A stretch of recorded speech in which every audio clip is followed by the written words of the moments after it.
Good morning, this is Tim McGowan for the Finance News Network. Stocks rose sharply on Friday, clinching the fourth straight positive week for the S&P 500 as investors celebrated signs that inflation may be peaking. The key fundamental driver of this week's upside was softer than expected July CPI and PPI data, providing more support for the peak inflation narrative. On Friday, import prices also fell more than expected. The market also managed to push higher despite a recent batch of corporate updates that fit into expectations for some more meaningful earnings revisions. On Friday, the Dow Jones Industrial Average added 1.27%, the S&P 500 gained 1.73%, and the Nasdaq surged just over 2%. The S&P 500 rose 3.26% on the week, notching its longest weekly winning streak since November 2021. The Dow was up 2.92% for the week, while the Nasdaq moved higher by just over 3%. In Australia this week, a big test of the recovery in local investor sentiment and confidence looms in the form of the June half Australian earnings reporting season, which will hit its full pace this week, with 60 major companies revealing their results, led by BHP tomorrow.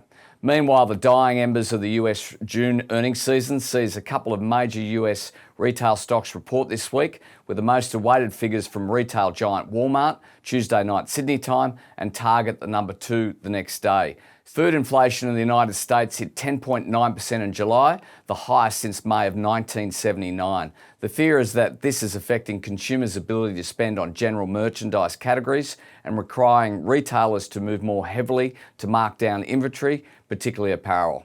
In the US on Friday, all sectors were up, including energy, despite the oil price fall.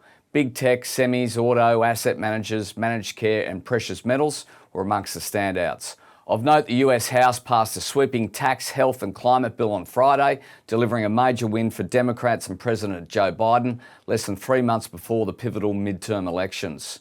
The climate tax and healthcare bill passed by the House includes a tax credit of $7,500 for Americans buying electric vehicles. There's just one small problem.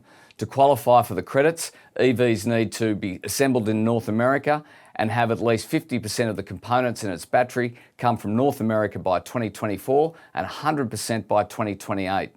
EVs are also going to need to meet new sourcing thresholds for minerals and batteries.